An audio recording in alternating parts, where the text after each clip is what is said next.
नमस्ते।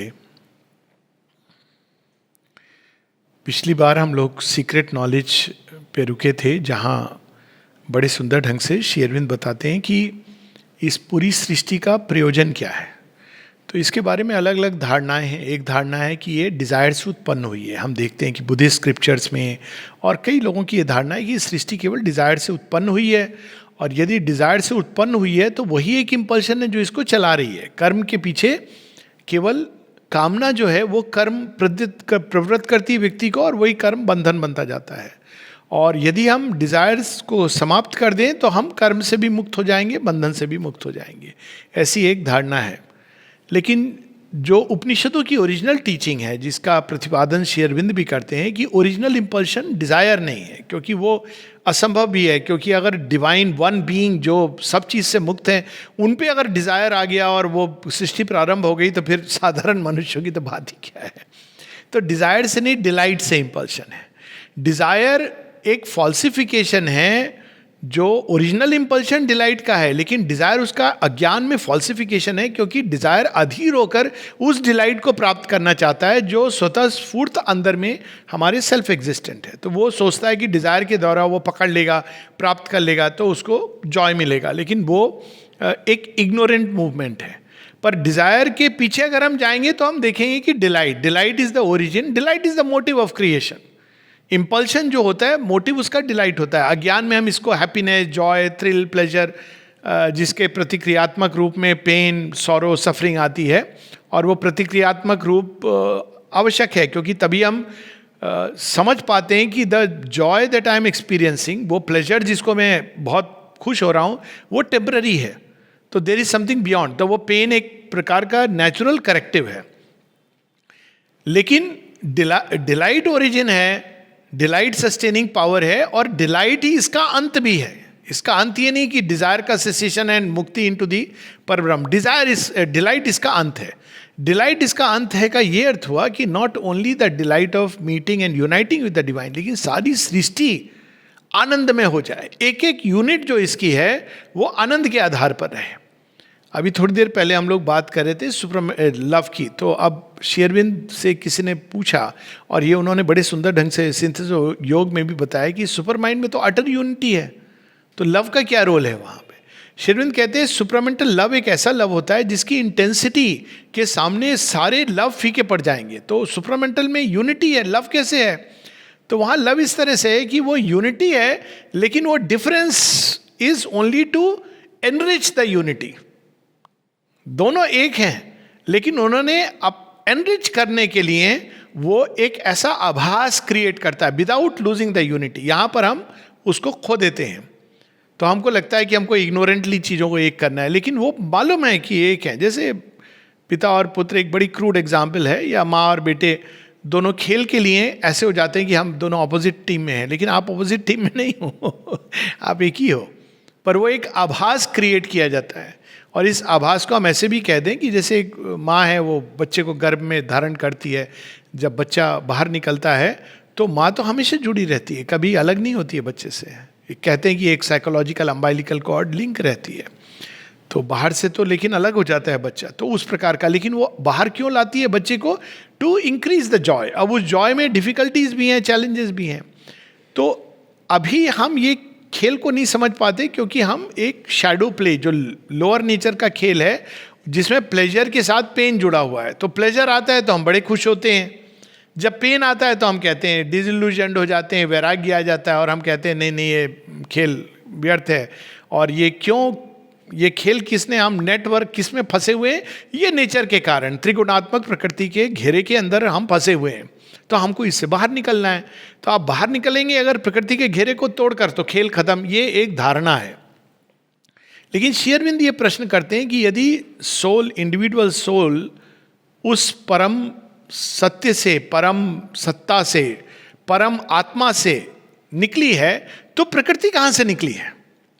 और वहाँ पर वो शक्ति का जो अनुभव है वो लाते हैं कि जो ओरिजिनल प्रकृति नहीं है, शक्ति है। शक्ति का इंपल्शन है, शक्ति नहीं। और ये वेदों में है कि अदिति ने दिति को, यानी infinite consciousness, Aditi is infinite consciousness, Aditi undivided, उन्होंने द्वितीय यानी डिवाइडेड कॉन्शियसनेस को, जो अंधकार में है, अपने ही अंदर ऐसे रखा हुआ है जैसे गर्भ के अंदर भ्रूण रहता है। तो वो भ्रूण नहीं जानता है। तो इसका ये एग्जाम्पल होता है कि भ्रूण जो पेट के अंदर बच्चा है उसको नहीं मालूम मेरी माँ कौन है, मेरे जीवन का लक्ष्य क्या है, क्या हो रहा है अंदर में। उसको खाना आ जाता है, पानी आ जाता है, वो किक करता है, कुछ ध्वनियाँ सुनाई देती है, बट इट डजंट नो। लेकिन जो बाहर है, माँ है, उनको ठीक मालूम है। तो जो एक दो लेवल पे ये खेल खेल सकते हैं हम। एक, जब हम अंधकार के गर्भ में हैं, वूम्ब ऑफ डार्कनेस, तो हमें पता नहीं होता कि ये हो क्या रहा है, कोई हमें बताने वाला नहीं है। आप कल्पना कीजिए एक वूम्ब है जिसमें ट्रिपलेट्स, क्वाड्रुपलेट्स और अब ये तो बहुत बड़ी वूम्ब है, अनेकों लोग हैं, किसी को पता नहीं क्या हो रहा है, सब अपने स्पेकुलेशन कर रहे हैं, शायद है, हो सकता है, खैर जो भी है, हम इससे बाहर निकल आए किसी भी तरह। जब छोटा होता है बेबी तो उसको बड़ा अच्छा लगता है, जब अंधकार बड़ा घना घना होता है ना, इग्नोरेंस, तो वन डजंट माइंड, सब प्रोवाइड हो रहा है, देखो हम कितना अच्छा है, ग्रेस है हमारे ऊपर, हमको सब खाना पीना मिल रहा है। लेकिन जब बेबी बड़ा होने लगता है तो वही जो अंधकार की वूम्ब है उसको स्टाइफिल करने लगती है, जैसे एक जो बटरफ्लाई है उसका बाहर का खोल टाइट होने लगता है। तब वो छटपटाता है कि हम बाहर कैसे निकलें। बाहर की दुनिया उसको मालूम नहीं है, लेकिन वो कैसे भी बाहर निकलना चाहता है। तो ये निर्वाण की जो टेंडेंसी है वो वहाँ से आई है। लेकिन श्री अरविंद यहाँ बताते हैं कि जब हम बाहर निकलते हैं तो इस सीमित चेतना के परे, इस त्रिगुणात्मक प्रकृति के परे एक असीम इन्फिनिट कॉन्शियसनेस है, इन्फिनिट डिलाइट है, एक अनंत शक्ति में प्रकृति है, परा प्रकृति है, जो हम गीता में हिंटेड देखते हैं। हालांकि गीता में उसको डेवलप नहीं किया गया है। देयर इज, जब श्री कृष्ण कहते हैं मेरा ऐश्वर्य देखो, तो वो उन्हीं की जो शक्ति है उसका वो प्रसारण कर रहे हैं। सारी सृष्टि में एक ही ऐश्वर्य है। So there is a power which does not belong here. यहाँ जो है वो उसका डिग्रेडेड वर्जन है, यहाँ भी वही है लेकिन छिपी हुई है। छिपी कैसे, इसका बड़ा इंटरेस्टिंग एग्जाम्पल है। श्रीमद् भागवत में जब श्री कृष्ण की बात होती है तो कहते हैं श्री कृष्ण इस तरह से सृष्टि के अंदर समाये हैं जैसे वुड, लकड़ी के अंदर अग्नि। अब देखिए कितनी इंटरेस्टिंग चीज़ है, आपको अग्नि दिखाई देती लकड़ी के अंदर। वो ये नहीं कह रहे हैं कि ये लकड़ी के अंदर अग्नि की संभावना है, अग्नि उसके अंदर, और फ्यूल भी हम कहते हैं, उसके अंदर वास्तव में वो इन्फ्लेमेबल है, उसके अंदर अग्नि है, लेकिन वो दिखती नहीं है, आप महसूस नहीं कर सकते। उसके लिए आपको एक स्पार्क चाहिए, और स्पार्क जब लग गया तो उसके अंदर जो अग्नि छिपी हुई है वो प्रकट होती है। This a very beautiful analogy कि जैसे अग्नि, तो उसी प्रकार से हमारी सीमित प्रकृति के अंदर, निम्न प्रकृति के अंदर असीम अनंत प्रकृति की, देवी प्रकृति की, दिव्य प्रकृति की, परा प्रकृति, शक्ति, यूज एनी वर्ड, वो एक संभावना के रूप में छिपी है। लेकिन उसके लिए क्या करना पड़ता है, एक स्पार्क के द्वारा आग लगानी पड़ती है इस निम्न प्रकृति को। तो वो अग्नि का काम कौन करता है, दैट इज द एस्पिरेशन। जब वो अग्नि के रूप में जलाती है तो धीरे धीरे धीरे वो जो लकड़ियां हैं हमारे लोअर नेचर की, वो भभक उठती हैं और उसके अंदर जो सत्य छिपा है वो प्रकट होने लगता है। लेकिन ये एक लॉन्ग प्रोसेस है। अगर हम अधीर हैं तो फिर ये चीज़ नहीं होगी, फिर हम कहेंगे कैसे भी ये लकड़ी के ढेर को मैं निकालूं और मैं बाहर कहीं निकल जाऊं। तो दिस इज़ द प्रोसेस कि जब अग्नि लगाते हैं हम, धीरे धीरे उसको पकाते हैं और उसमें ही जो छिपी है हायर नेचर की, सुपर नेचर की संभावना वो प्रकट होती है। ये श्री अरविंद बताते हैं, और इसीलिए वो कहते हैं कि प्रकृति और पुरुष एक हैं। लोअर नेचर में वो डिमिनिश्ड हैं दोनों, और हायर नेचर में दोनों अपने शुद्ध स्वरूप में आएंगे। इसीलिए एक जगह श्री अरविंद कहते हैं आई डोंट वांट वीक और इमोशनल चिल्ड्रन। तो हमें क्या चाहिए, आई वांट, वो क्या करने आए हैं, कहते हैं the souls, I have come to call the souls of the strong to the leela of Krishna and Kali. अब कृष्ण लीला का केवल वृंदावन वाली लीला नहीं है, महाभारत वाली भी लीला है, कुरुक्षेत्र, और काली की लीला तो हम सब जानते हैं। Souls of the strong, the strongest boy and the happiest girl in the crowd, they come together and they create a new creation. तो ये लिमिटेड है, जो इसका ओरिजिनल वर्जन है वहाँ पर है, और लिमिटेड के अंदर हम लोग रिलीजियस स्टोरीज, मिथ्स, इनके द्वारा हम उसको रिकैप्चर करते हैं, क्योंकि कहीं ना कहीं उसका आभास है कि there is a greater truth. लेकिन जब हम पुरुष पक्ष की ओर लीन करने लगते हैं तो हम ये भूल जाते हैं कि वो ग्रेटर ट्रूथ केवल हमारी सोल का ट्रूथ नहीं है, नेचर का भी ट्रूथ है। और अगर हम प्रकृति की ओर लीन करते हैं तो हम उसके द्वार से जाके अल्टीमेटली, लेकिन अनफॉर्चुनेटली, मोक्ष में ही समाप्त हो जाता है। तो वो जो डीपर पॉसिबिलिटी है वो हम देखते हैं बुक 1 कैंटो 5 में। जब फ्रीडम फ्रॉम इग्नोरेंस जो हम लोगों ने पढ़ा था कैंटो 3 में, कि जब अशुपति जान जाते हैं कि हमारे अंदर एक तत्व है, प्योर है, ब्यूटीफुल है, जो फ्री है सारे द्वंद्वों से, सारे डिबेट्स उसमें समाप्त हो जाते हैं। व्हेन ही रियलाइजेज इट, उसके बाद उनकी सीक्रेट नॉलेज में जो एंट्री होती है, तब एक नई चीज उनके सामने प्रकट होती है, the greater and higher possibility. और उसका वर्णन हम देखते हैं कैंटो 5 में। और तभी उनको ये स्पष्ट हो जाता है कि इस जीवन का रहस्य क्या है, हम यहाँ क्यों आए हैं। और वो हम लोग थोड़ा सा पढ़ के फिर आगे बढ़ेंगे। बड़ी पावरफुल लाइन्स हैं ये, और वो कहाँ छिपा है वो भी बताते हैं। He found the occult cave, the mystic door, near to the well of vision in the soul. अब ये पेज 75 पर है। वे प्रश्न जो हम, जिनके उत्तर नहीं जानते, ये प्रश्न हमको डिवाइन मदर ही दे सकती हैं। अगर हम केवल पुरुष पक्ष की ओर लीन होंगे तो वो तो अननोएबल, ही विल से। आप सोचिए कि वो एनालॉजी दी है श्री रामकृष्ण परमहंस ने, हाथी जा रहा है, एक फ्ली ने पूछा तुम्हारे कानों में मैं घर बना दूं? हाथी ने कान हिलाया, वो कान हिलाता रहता है, उसने घर बना लिया। उसने कहा स्वीकृति है। कुछ समय बाद बोला मैं छोड़ के चला जाऊं घर, फ्ली ने कहा, तो हाथी ने फिर कान हिला दिए, वो चली गई। एक्चुअली हाथी को कोई फर्क ही नहीं पड़ता है। तो सोल्स जो चली जाती हैं उस परम सत्य के अंदर, it doesn't make a difference. पर अगर आपको इस मिस्ट्री को समझना है, then you need the divine mother, you can't otherwise understand, क्योंकि that is the original impulsion. और जब हम वेदों में भी देखते हैं, नासदीय सूत्र में भी है कि the impulsion came from above. So वो जो इम्पल्शन आता है डिवाइन मदर का, उनको ये रहस्य पता है, उनको मालूम है कि ये इम्पल्शन कहाँ से आया और सृष्टि क्यों बनी है। तो ये अशुपति डिस्कवर करते हैं जब वो स्पिरिट्स फ्रीडम एंड ग्रेटनेस, कितने और रहस्य हैं जिनको हम केवल मोक्ष प्राप्त करके नहीं जान सकते, उसके लिए एक ग्रेटर एस्पिरेशन होनी चाहिए। पेज 75 पर है। ही कुड री read now and interpret new it's strange symbol letters, scattered abstruse science, resolve its oracle and its paradox, its riddling phrases and its blindfold terms, the deep oxymoron of its truths, replicas, and recognize as a just necessity its hard conditions for the mighty work. क्यों भगवान ने ये सृष्टि paradox से भरी हुई है। किम आश्चर्यम तो एक पैराडॉक्स है कि हम रोज देखते हैं कि लोग मरते हैं, पर हम सोचते हैं हम अमर हैं, क्योंकि अमृत तत्व का कहीं ना कहीं भाव है। हम रोज ये देखते हैं, जीवन में देखते हैं कि कोई भी ट्रूथ कहीं नहीं मिलता, लेकिन हमारे अंदर सत्य की चाह है। हम देखते हैं कि जिसको हम खुशी समझते थे दुख में चली गई, लेकिन ब्लिस की एक प्यास है। तो ये जो पैराडॉक्स है जीवन का, उसके लिए जो जस्ट नेसेसिटी है, जो कठिनाई से गुजरना पड़ता है, वो सारी चीज़ें वहाँ पे पता चलती हैं। क्योंकि अगर केवल मोक्ष है तो फिर भगवान इतनी कठिन नहीं बनाएंगे, बल्कि सृष्टि ही नहीं बनाएंगे। यदि मोक्ष ही अंत गोल है तो सृष्टि की बनाने की आवश्यकता नहीं है, या सृष्टि के प्रकट होने की आवश्यकता नहीं है। Nature's impossible Herculean toil only her warlock wisecraft could enforce, its law of the opposition of the gods, its list of inseparable contraries. ये मनुष्य की आत्मा को अपने विकास में केवल होस्टाइल फोर्सेस लोग बात करते हैं, hostile adverse forces, even god like forces oppose. अब पढ़ते हैं ना हम लोग, इंद्र भगवान रास्ते में आ जाते हैं, कहते नहीं मैं आगे नहीं जाने दूंगा।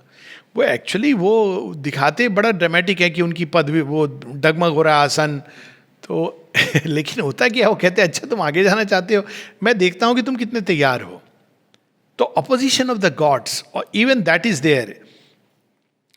और नीचे की बड़ी सुंदर लाइन है, the dumb great mother in her cosmic trance exploiting for creation joy and pain, infinity sanction to the birth of form. Infinity ने सीमित क्यों कर दिया अपने आप को? फॉर्म मतलब सीमा, नाम और रूप, कहते ना बंधन, बंधन नहीं सीमा है। सीमित क्यों कर दिया उन्होंने? सैंक्शन क्यों किया? तो ये द डम मदर, ग्रेट मदर, जो ये प्रकृति है यहाँ पे, material nature, she knows, accepts indomitably to execute the will to know in an inconscient world. सारे पैराडॉक्सेस बता रहे हैं. The will to live under a reign of death, the thirst for rapture in a heart of flesh. Flesh के अंदर वो rapture चाहिए. संतुष्ट नहीं है कि हमें केवल अपने आत्म तत्व में प्राप्त हुआ है. ये कई बार मेरी बात भी होती है कि लोग जाते हैं, बड़े बड़े लेक्चर होते हैं, किस बात के लिए, संसार तो माया है. तो ये बताने के लिए आप जा रहे हो, इतना धन इकट्ठा कर रहे हो. तो उसका जोक भी था. तो व्यक्ति ने कहा कि भाई मैं तो धन नहीं इकट्ठा कर रहा हूँ, माया में फंसे हैं, मैं उनको माया से मुक्त कर रहा हूँ, वो माया अपने पास ला करके रख रहा हूँ. पर देखिए कितना पैराडॉक्स है. ये बताने के लिए कि ये संसार माया है, छलना है, आप बिजनेस क्लास टिकट में जाकर के लोगों को ये बता रहे हैं कि देयर इज नथिंगनेस. ये फिर अगर नथिंगनेस, आप कन्विंस हो कि नथिंगनेस है, तो ये what is there to tell? If there is no God, what is there to even talk about?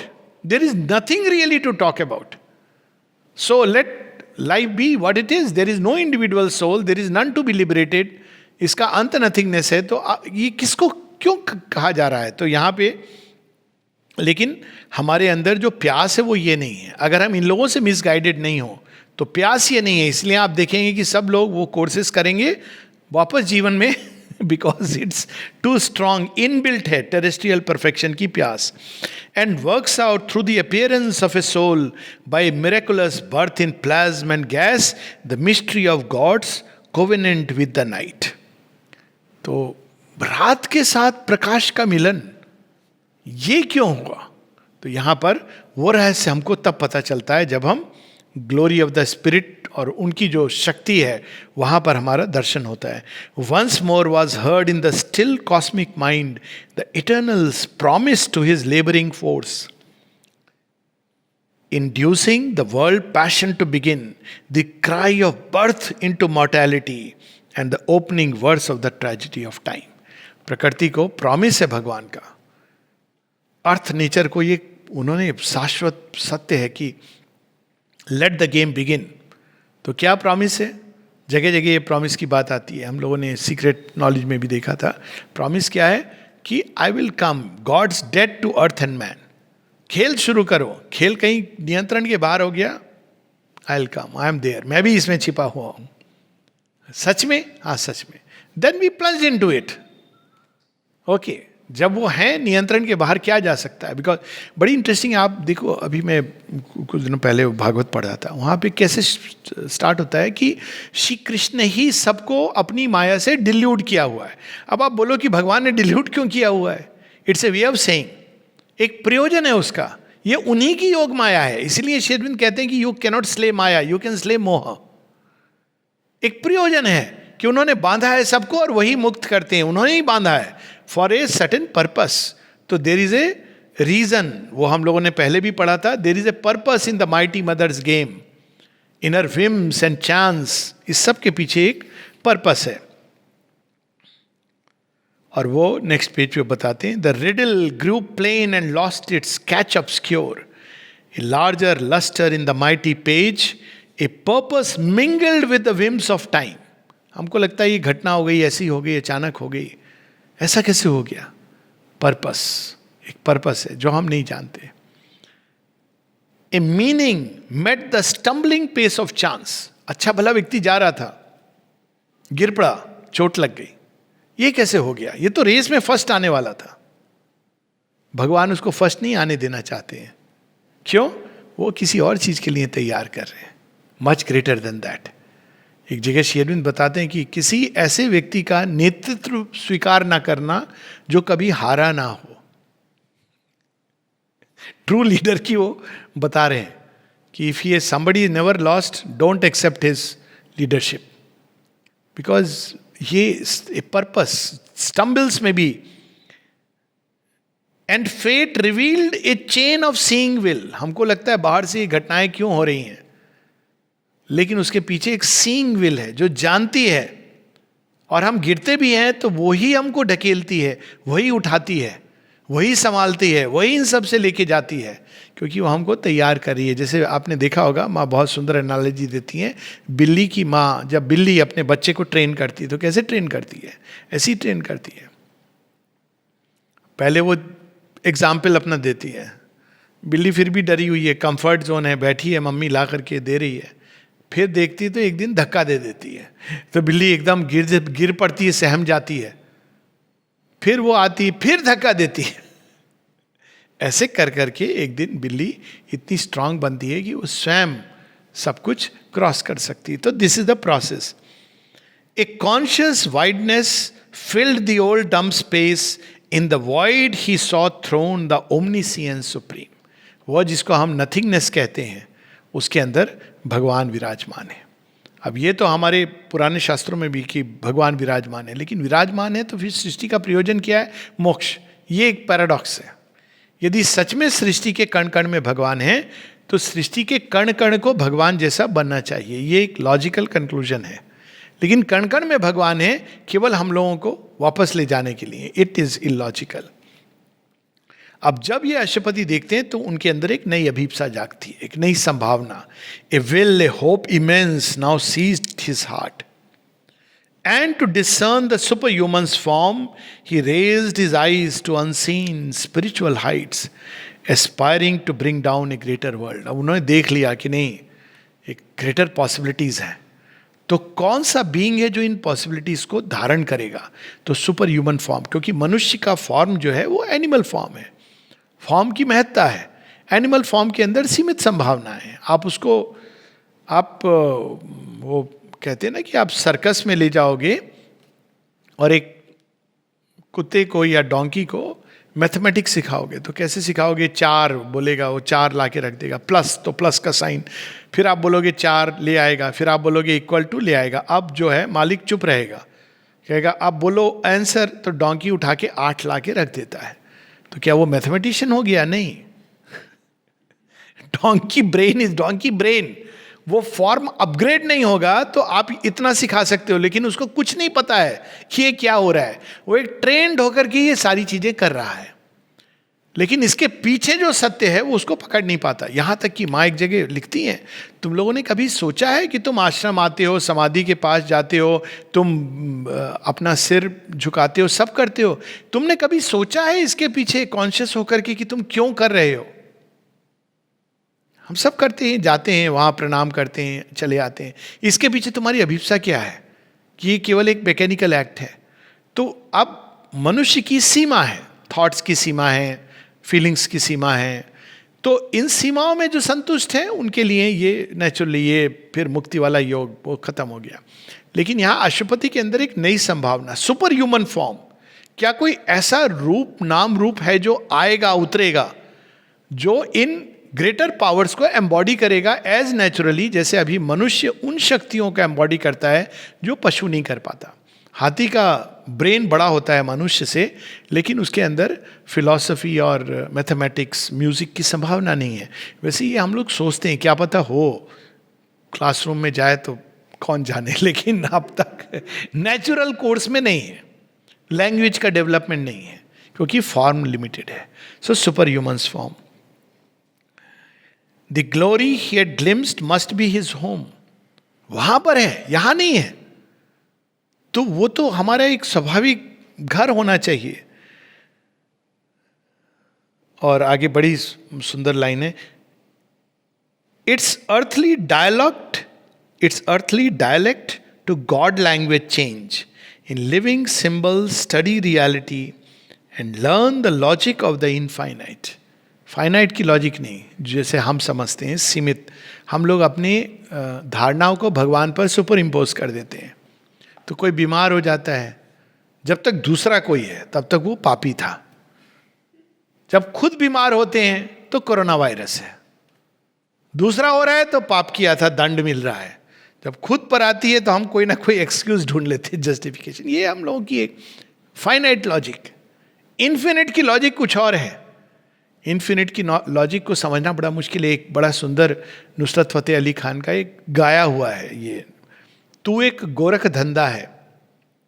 अब आप उसको देखो तो तूने शर्मत का गला कटवा दिया, तेग बहादुर को गरम तवे पर बैठ गए, उनके बच्चों को, जीसस क्राइस्ट को सूली पर लटका दिया, पांडव बेचारे वन में जाके कहाँ डेथ हुई उनकी किसी को नहीं मालूम है। आप जा देखो पांडवों का सारा इतिहास, यहाँ यहाँ वो है, कोई ग्रेव नहीं, कोई उनकी समाधि नहीं, कुछ भी नहीं, बेचारे पहाड़ चढ़ते हुए कहाँ गायब हो गए, नोबडी नोज। तो ये क्यों होता है? ये इन्फिनिट की लॉजिक है, ये फाइनाइट की लॉजिक नहीं है। मैं उसमें नहीं जाना चाहता हूँ because it's very fascinating incidence कि ऐसा क्यों होता है। एक बस आपको एक बताता हूँ, एक बड़ी इंटरेस्टिंग स्टोरी है, गुरु तेग बहादुर की स्टोरी है। किसी ने पूछा कि मुगलों से आज़ादी कब मिलेगी, तो उन्होंने कहा जब कोई एक सच्चा संत स्वरूप, कोई सच्चा इंसान अपनी सैक्रिफाइस दे देगा।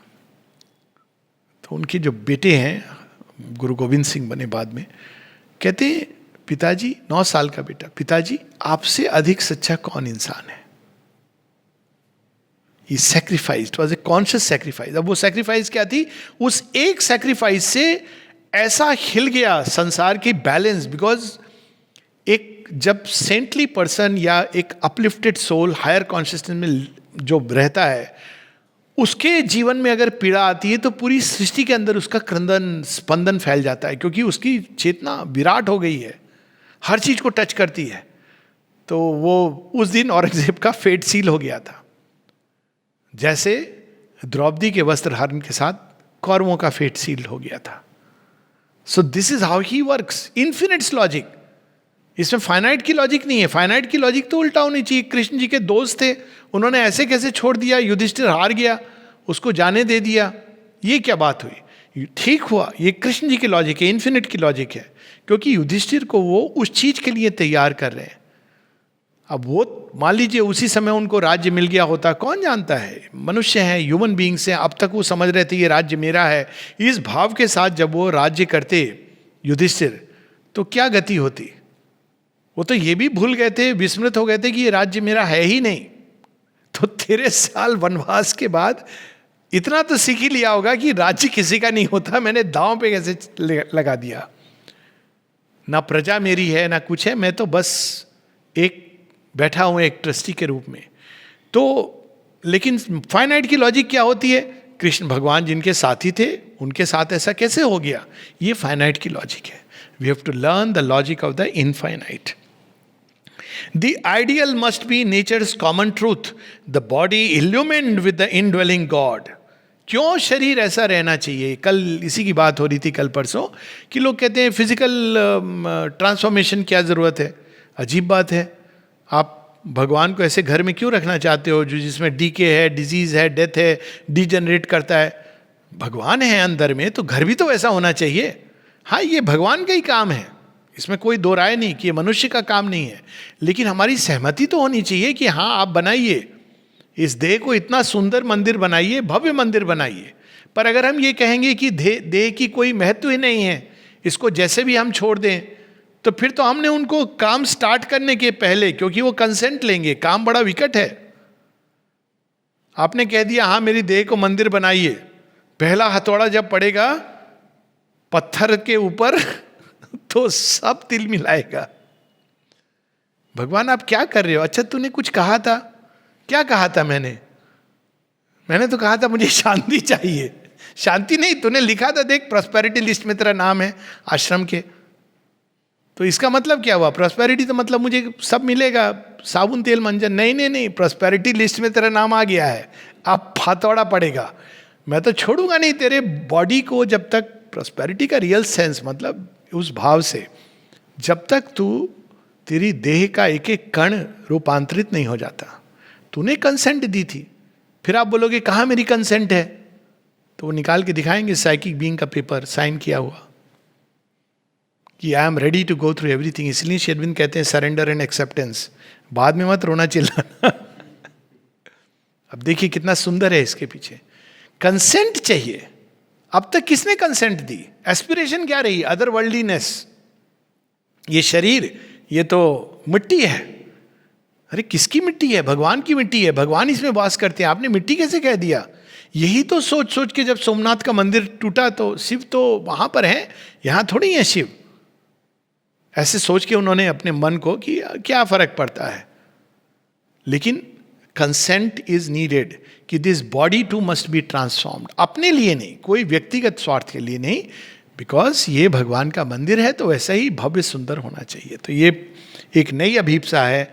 The body, the ideal must be nature's common truth. जन्म से ही ऐसा देह होना चाहिए, फॉर्म होना चाहिए कि हम सारे सत्य को जान के पैदा हों। विस्मृत हो जाते हैं इस बॉडी के अंदर उतर के। ये विस्मृति क्यों?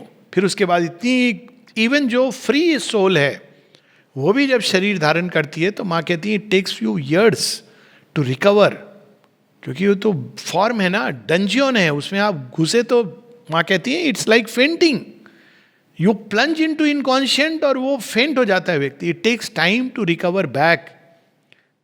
तो प्रोग्रेस आपकी, अब इस बीच में जो टाइम है उसमें सारी इनकॉन्शियंट की फोर्सेस, होस्टाइल फोर्सेस वो जाल बिछा देती हैं, क्योंकि उनको पता है कि ये मार्क्ड आउट है। आपको पता नहीं है, आप तो हेडलॉन्ग प्लंज हो गए हो। जब तक रिकवर करोगे तब तक, लेकिन ग्रेस, जो सोल्स मार्क्ड आउट होती हैं, grace is there, it knows कि ये सब जाल बिछ रहा है, and even that it uses for a greater good. तो ये पूरा खेल है। The body illumined with the indwelling God, the heart and mind feel one with all that is. A conscious soul live in a conscious world. तो ये एक नई अभिप्सा है जो श्री अरविंद इम्प्लांट करते हैं। अब इस अभिप्सा को लेकर अशुपति आगे बढ़ रहे हैं। अब वो मोक्ष तो हो गया है, अब ये एक नई चीज। तभी श्री अरविंद कहते हैं ना, my yoga begins where other yogas end. तो अब freedom of soul is first necessity, लेकिन उसके बाद फ्रीडम ऑफ नेचर। अगर आप सिंथेसिस ऑफ योग में देखेंगे तो उसमें श्री अरविंद कहते हैं liberation of soul and liberation of nature. ये जो प्रकृति है ये सीमित क्यों रहे? मन के अंदर नई संभावनाएं, हृदय के अंदर नई संभावनाएं, हमारे संकल्प के अंदर नई संभावनाएं।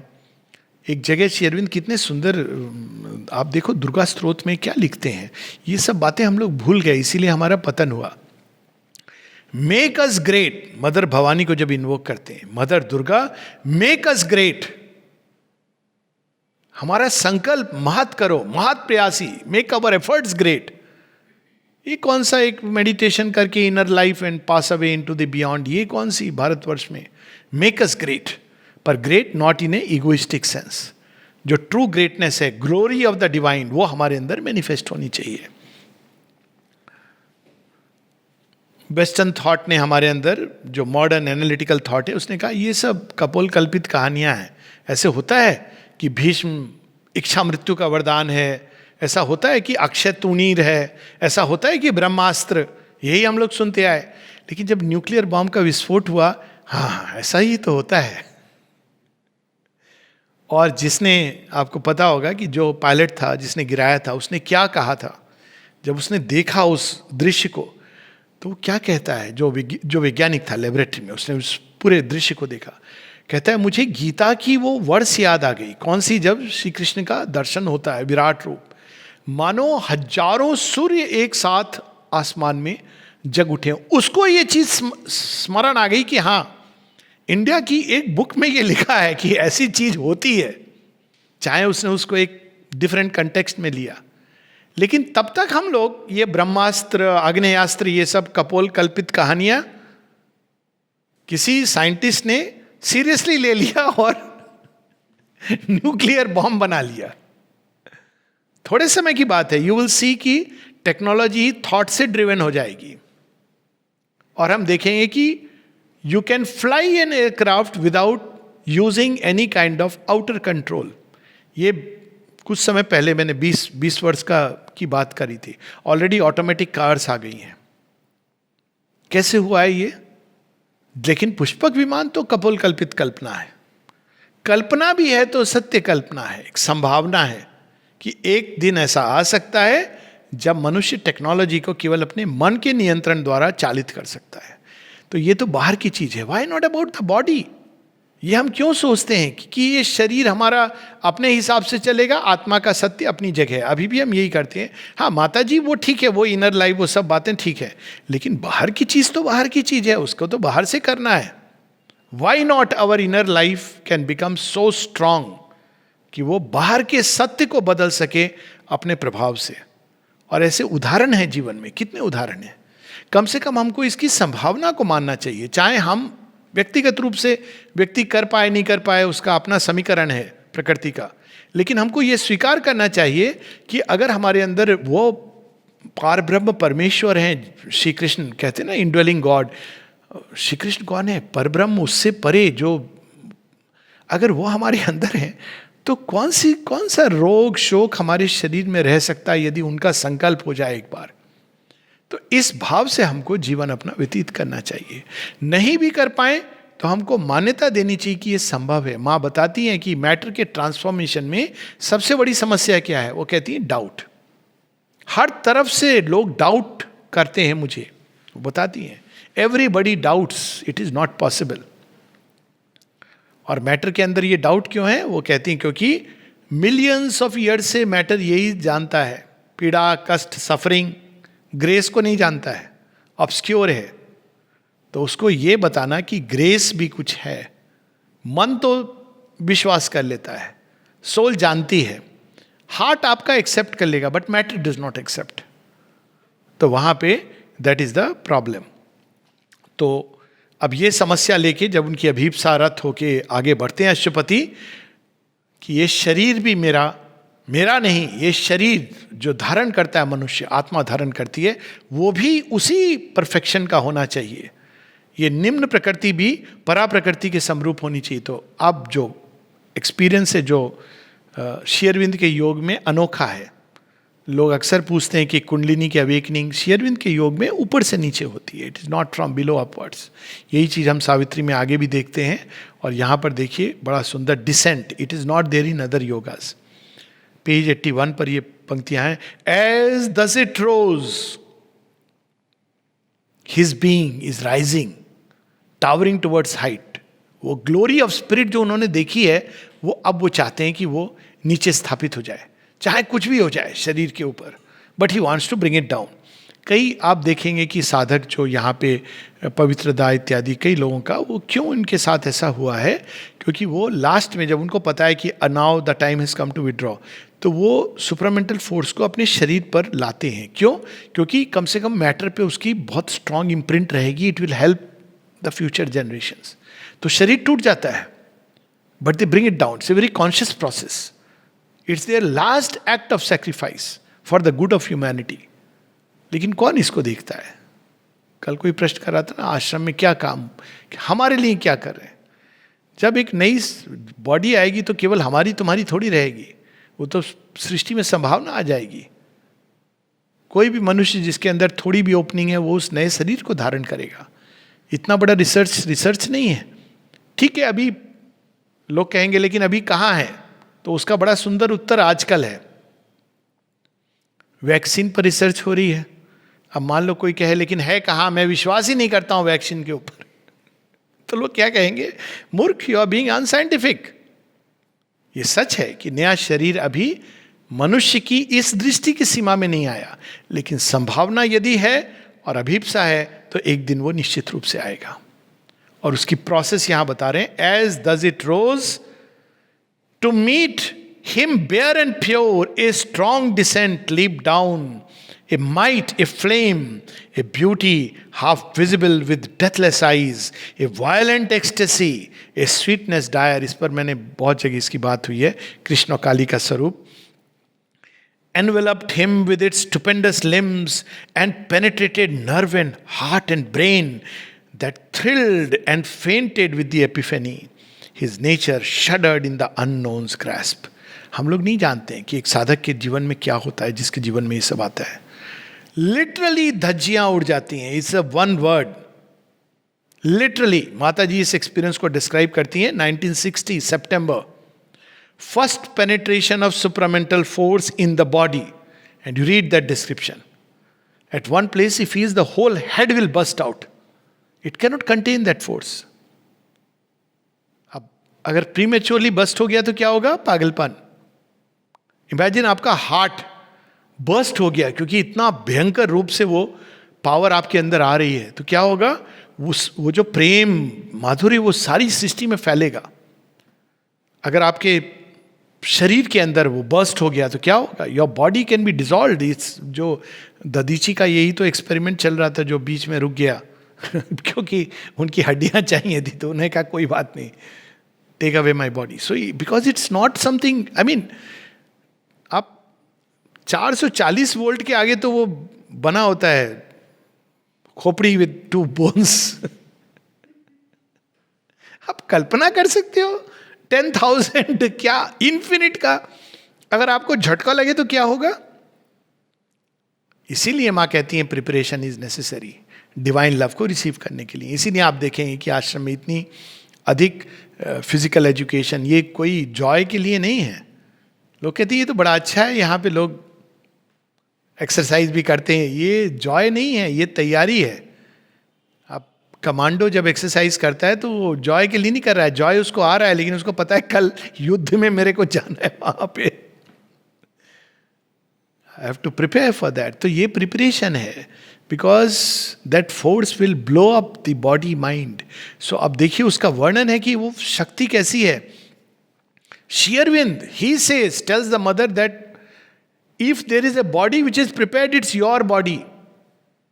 This is Sri Aurobindo with all the yoga and all the powers, जो सारी शक्तियों के स्वामी हैं. वो कहते हैं शरीर की बात जहां पर है, तुम्हारा शरीर ज्यादा प्रिपेयर्ड है. और हम देखते हैं बचपन से ही माँ के शरीर की कितनी घटनाएं हम लोगों ने. उन्होंने शरीर पे कैसा संकल्प लगा दी थी, टू ग्रो टॉल और 1 night 1 inch tall, I will jump. ये उनके बचपन से ही वो इस संकल्प को अपने अंदर, न्यू एपिफेनी अपीयर्ड इन हर, लेकर के आई थी. लेकिन साधारण व्यक्ति जन्म से हम क्या सीखते हैं? शरीर ये बचा के रखो, वो ये खट्टा मत खाओ, वो मीठा नहीं खाओ. आप सोचते हो खाएं क्या हम दवाइयाँ खाएं? नहीं, ये खाओगे तो दवाई खानी पड़ेगी. तो फिर क्या खाएं? नहीं, आप उबला हुआ भोजन खाओ, साथ में काढ़ा पियो. अभी मैं देख रहा था किसी का वीडियो, आप चाय मत पियो. मैंने कहा धीरे धीरे आप अंत में कहोगे कि आप केवल बैठकर हवा, लोग कहेंगे हाँ हवा से एनर्जी ड्रॉ करो. It is all right, I am not saying खाना छूट जाए, बहुत अच्छी बात है. लेकिन ये डर कैसा है? जरूर छूटना चाहिए, लेकिन डर के मारे. It should be because you are on a higher process, not out of fear of death, not out of fear of disease. तो यहां पर इसका पूरा कि जब वो पावर उतरती है, penetrated nerve and heart and brain that thrilled and fainted with the epiphany. माता जी के साथ कई बार होता था, तो कहती हैं people think I have fainted, actually I have not fainted, I had to go out of the body. And कभी कभी खड़े खड़े कोई सामने है तो माँ उस पर हाथ रख के she would go into her own. वो पावर जब डिसेंड करती है, it can cause giddiness, all kinds of things. His nature shuddered in the unknown's grasp. कांप जाना, literally shuddered. हमने लास्ट कब एक्सपीरियंस किया था? शडर हो जाना, कांपना, ट्रेम्बल एक एक हमारे लिम्ब का. ये आदमी भय में अनुभव करता है या प्रेम की अतिशयता में अनुभव करता है. ये these are the only 2 states in which you experience this shuddering. भय, abyss, and love, the heights. These are the only 2 states where you will experience कि आपकी प्रकृति कांप रही है, प्रकंपित हो रही है. भय इसलिए क्योंकि वहां पे आपको लगता है now it is going to dissolve. और प्रेम किस लिए? Again because now you are going to dissolve. Nature ये जानता है कि प्रेम की अतिशयता means now nothing, अब मेरा कुछ नहीं बचेगा. तो fear and love are the 2 forces. Human level पे भी ये अनुभव होता है. You can imagine what it will be when the divine love touches base. In a moment shorter than death, longer than time. कब ये चीज आपको टच कर देगी? वो मोमेंट आपका इटर्नल मोमेंट होगा. By a power more ruthless than love, happier than heaven, taken sovereignly into eternal arms, hailed and coerced by a stark absolute bliss in a whirlwind circuit of delight and force, hurried into unimaginable depths, borne into immeasurable heights, it was torn out from its mortality and underwent a new and boneless change. ये psycho spiritual transformation which is bordering towards the supramental. यहाँ पे नहीं है, इस canto में supramental transformation नहीं है, लेकिन सुप्रामेंटल फोर्सेस जो छन के आती हैं स्पिरिचुअल कॉन्शियसनेस से, उसका वर्णन है. तब ये हालत है. सुप्रामेंटल ट्रांसफॉर्मेशन तो जब आएगा तब अशुपति कहते हैं, he tore desire up from its bleeding roots and offer to the gods the vacant place. तब आप ग्रेन्स के समान जो इम्परफेक्शन है उस वो भी एक्सेप्टेबल नहीं है. तो how far we have to go for that, it's just हम लोग कल्पना कर सकते हैं. लेकिन इट्स ए जर्नी. ये नहीं कि आदमी को हताश, इट्स ए जर्नी. हमें पता है कि हम वहाँ जा रहे हैं, तो ये सब प्रोसेस है. पहले स्पिरिचुअल ट्रांसफॉर्मेशन के लिए तो हम तैयार हों, साइकिक एंड स्पिरिचुअल. ये जो हायर पावर्स उतरती हैं, हायर कॉन्शियसनेस उतरती है, तो ये सारी चीज़ें अशुपति अनुभव करती हैं. और फिर एक नया दृश्य उनके सामने प्रकट होता है. प्रकृति के वे सारे रहस्य जो छिपे हुए थे वो आती हैं जगन माता महामाया और कहती हैं, लो मैं तुम्हारी झोली में डाल रही हूँ. He saw unpathed, unwalled his titan scope. और ऐसा चलते चलते इस कैंटो में टुवर्ड द एंड हम देखते हैं कि पेज 90 पर ये साइको स्पिरिचुअल ट्रांसफॉर्मेशन की लगभग काफ़ी हायर स्टेजेस हैं. इंट्यूटिव रेस उतरने लगती हैं, केवल मन को नहीं चेंज करती हैं, आपके हार्ट को, आपके पैशंस को, विल को, बॉडी को, सब पर उनकी इंपैक्ट पड़ती है. A reconciling wisdom looked on life. तब वो एक नई विजडम आपके अंदर स्वतःस्फूर्त ज्ञान भी नहीं, विजडम, इसका क्या शब्द यूज करें, ज्ञान तो नॉलेज होती है. एक प्रज्ञा आपके अंदर जागने लगती है. और उसका नेचर क्या होता है, जब तक आप ये कह रहे हैं नहीं ये कुछ चीजें हैं जो डेविल की हैं या प्रकृति है ये, तो तब तक आपके अंदर प्रज्ञा नहीं जागी है. प्रज्ञा वो सृष्टि के अंदर गई है, वो आपको ठीक बताएगी कि ये चीजें क्यों हैं. रिकंसाइलिंग विजडम वो आपको अलग नहीं करेगी. और कैसी रिकंसिलिएशन है, यहां पे इसका वर्णन है. It took the striving undertones of mind and took the confused refrain of human hopes and made of them a sweet and happy call. Reconciling wisdom नहीं होगी तो क्या होगा? Human hopes. ये तो दुराशा है, निराशा है. ये तो reconciling wisdom, it's a preparation for a greater truth. Overtones of mind, democracy, capitalism, communism, then there is a fight. And जो निर्वाण मुखी व्यक्ति है वो कहेगा ये सब तो डिबेट डिस्कशन का कोई मतलब नहीं है, बस अंदर में सत्य है. लेकिन जो रिकंसाइलिंग विजडम होगी उसके पास अगर वो डेमोक्रेसी वाला जाएगा, कहेगा हाँ इसमें तो सत्य है. क्या सत्य है? भगवान देखो फ्री विल देता है सबको. दूसरा कहेगा सर डिक्टेटरशिप, हाँ इसमें भी सत्य है. इसमें क्या सत्य है? अरे भगवान देखो सॉवरेन बेनेवोलेंट डिक्टेटर भी वही है. फिर कम्युनिस्ट आएगा, सर हमारा भी, हम तो विश्वास नहीं करते हैं भगवान में. तो भगवान कहेंगे कि यार तुम नहीं करते हो लेकिन भगवान तुम में भी विश्वास करता है. कैसे? तुम यही चाहते हो ना सब समान हो. सत्य है, वेदांत में भी यही है, लेकिन तुम्हारा आधार गलत है. तुम बायोलॉजी और मनी के आधार पर समानता क्रिएट नहीं कर सकते हो. उसके लिए तुमको इनर सेल्फ को प्राप्त करना होगा, उस सेल्फ को which is universal, one and the universal. तो जितने भी अलग अलग, तो इंडिविजुअलिस्ट आएगा, वो कहेगा कम्युनिस्ट को तो आपने बता दिया मेरा सत्य क्या है. भगवान कहेंगे तुम्हारा भी सत्य है. क्या सत्य है? तुम्हारी इंडिविजुअल सोल है, उसको फ्रीडम ऑफ चॉइस है. तो कहेगा कि मैं तो करता हूं. नहीं, वैसी वाली फ्रीडम नहीं. वो फ्रीडम ऑफ चॉइस है जिसमें तुम लार्जर पिक्चर को कंटेक्स्ट में रख के तुम अपनी सेपरेट फ्रीडम नहीं एक्सरसाइज कर सकते हो, क्योंकि ऐसी कोई चीज ही नहीं है. जैसे कम्युनिस्ट भी यही धोखा खाते हैं. अब देखिए क्या हुआ उस रिकंसाइलिंग विजडम में. क्या हुआ? Individualism, individual liberty and communism, state is greater than the individual. दोनों रिकंसाइल हो गए भगवान के अंदर. इंडिविजुअल सोल भी है और यूनिवर्सल सेल्फ भी है, दोनों के बीच कोई झगड़ा नहीं है. डेमोक्रेसी और डिक्टेटरशिप दोनों रिकंसाइल हो गए उस सत्य के अंदर. कैपिटलिज्म एंड सोशलिज्म दोनों रिकंसाइल हो गए. कैपिटलिज्म क्या है? आपकी जैसी ऊर्जा होगी वैसा वैसा आपको जीवन में मिलेगा. सोशलिज्म मिलेगा आपको, लेकिन आप उसको बांट के खाइए. ये यज्ञ है, प्रसाद है. अगर हम नहीं करेंगे तो कोई बात नहीं, छीन लेगा कोई. ये यज्ञ है. नहीं, हम तो अपने बेटे के नाम करके जाएंगे, वही बर्बाद करेगा. है ना? ये देखो रिकंसाइल हो गए कैपिटलिज्म और सोशलिज्म. लेकिन अगर तुम इग्नोरेंस में करते हो तो तुम कहोगे नहीं ये हम सबको स्टेट विल कंट्रोल, नहीं, ये नहीं होगा। सृष्टि के अंदर एक अलग विधान है। तो ये रिकंसाइलिंग विजडम है जो माइंड के अंडरटोन्स और हार्ट के होप्स को पिकअप करती है और उनके सत्य को दिखाती है। यानी हम लोग, हमारी आशाएं सही हैं लेकिन स्थान गलत है। हम सब्जी मंडी में जाकर हीरा मांग रहे हैं, और वो भी ओरिजिनल हीरा, और वो भी बिना दाम दिए।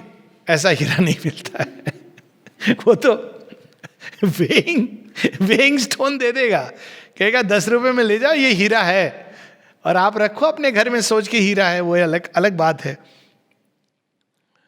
And made of them a sweet and happy call, it lifted from an underground of pain the inarticulate murmur of our lives and found for it a sense illimitable. Underground of pain, हमारी दबी हुई needs हैं जो हम अपने को acknowledge नहीं करते हैं, डिजायर्स हैं, कहाँ छिपी हुई हैं। हम भी भूल गए हैं, विस्मृत हो गए हैं कि ऐसे भी कुछ हैं। हम तो बहुत अच्छे हैं, हमारे अंदर कोई चीज़ नहीं है, ऐसे बोलते हैं ना लोग, साधु संत महात्मा। भगवान कहते नहीं है, वो नीड वैलिड है, तरीका गलत है। फिर मैं बताता हूं, वो उस नीड को निकाल करके इलिमिटेबल, ये लिमिटेड से संतुष्ट हो ही नहीं सकती है, क्योंकि वो नीड जो है वो इलिमिटेबल की है। यही श्री अरविंद बताते हैं ना कि our finite yearns for the infinite. आप सीमित से कैसे खुश हो सकते हो, सुखी नहीं रह सकते, क्योंकि ढूंढ तो आप असीम को रहे हो। तो असीम कैसे मिलेगा? या तो आप अपनी चेतना में असीमता को प्राप्त कर लो, या फिर आप सीमित खंडों को ज्वाइन करके असीमता प्राप्त करने की चेष्टा करो। There are only 2 ways। सीमित खंडों को आप कितने भी ज्वाइन कर लो, आपके 1000 फ्रेंड हो जाएं, लेकिन यह संभव नहीं है। लेकिन जिस दिन आपका इन्फिनिटी से नाता जुड़ गया तो आप उसको प्राप्त कर लोगे। सो वो डिनाई नहीं करते हैं। ये देखो श्री अरविंद माता जी की ये बड़ी, किसी चीज को डिनाई नहीं करते हैं, लेकिन हर चीज को ऊपर से ऊपर उठाने की बात करते हैं, हर चीज को रूपांतरित करने की, दिव्यता की सुगंध लाने की बात करते हैं। Denying none, imperishable above our fallen heads, denying none, transcending all that is, denying none. कोई भी चीज डिनाइंग नहीं है, लेकिन उसको आपको लिफ्ट करना है। तो यहां पर उसका वर्णन है, the inarticulate murmur of our lives, it lifted from an underground of pain. Subconscious में जो, देखिए कितनी सुंदर लाइन है ये। The inarticulate murmur of a life, जो हमारे अंदर है वो मियाज्म की तरह, वो होम्योपैथ बताते हैं ना, लेकिन हम भी भूल गए हैं उसको।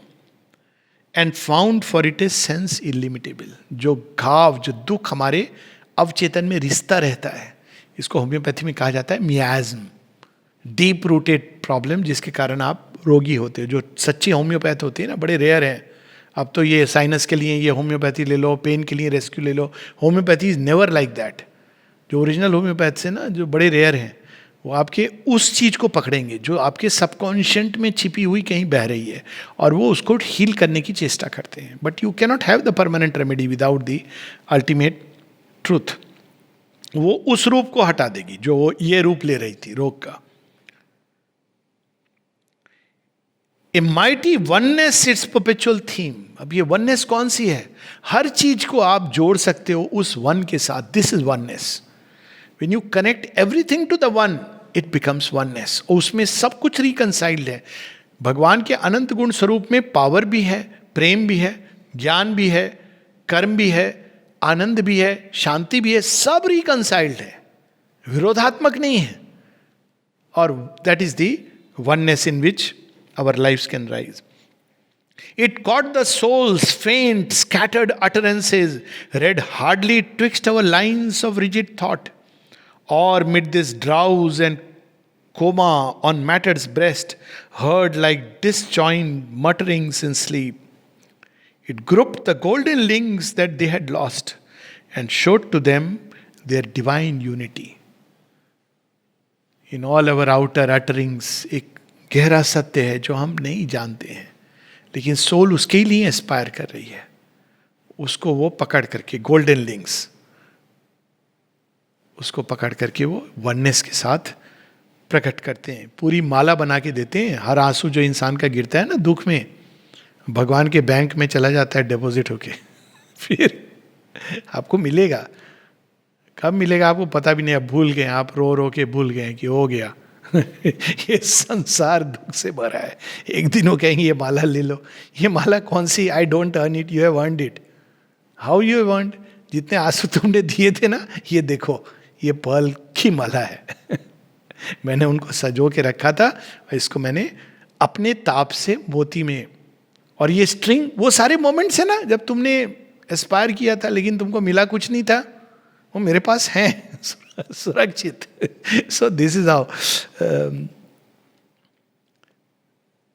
It is. It grouped heard like disjointed mutterings in sleep. It grouped the golden links that they had lost. हम भूल गए थे लेकिन वो हैं. And showed to them their divine unity, saving from the error of divided self the deep spiritual cry in all that is. हर चीज के अंदर, हमारी हर आशा के अंदर, हर डिजायर के अंदर, हर भावना के अंदर, हर प्रयास के अंदर एक स्पिरिचुअल क्राई है. हम उसको नहीं जानते तो हम बाहर से चीज़ों को पकड़ते हैं. बाहर से जब हम पकड़ते हैं तो पकड़ नहीं पाते. हम ये वो इसका तेरा मेरा, लेकिन अंदर जो चीज़ है उसको हमको पकड़ना है. जिस दिन हम उसको पकड़ लेंगे तो हम देखेंगे कि राम सीता का क्या अद्भुत, I call it as the ultimate story of love, like Radha and Krishna.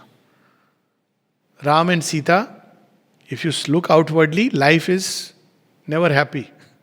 हमेशा अलग ही रहते हैं.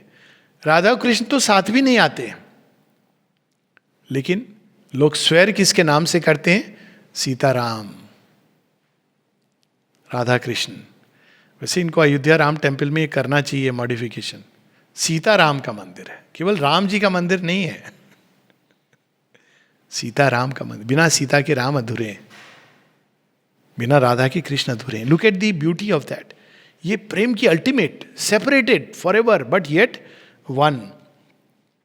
The deep spiritual cry. All the great words that toiled to express the one were lifted into an absoluteness of light and ever-burning revelation's fire and the immortality of the eternal voice. There was no quarrel more of truth with truth. Truth with truth क्या? या तो शांति या आनंद,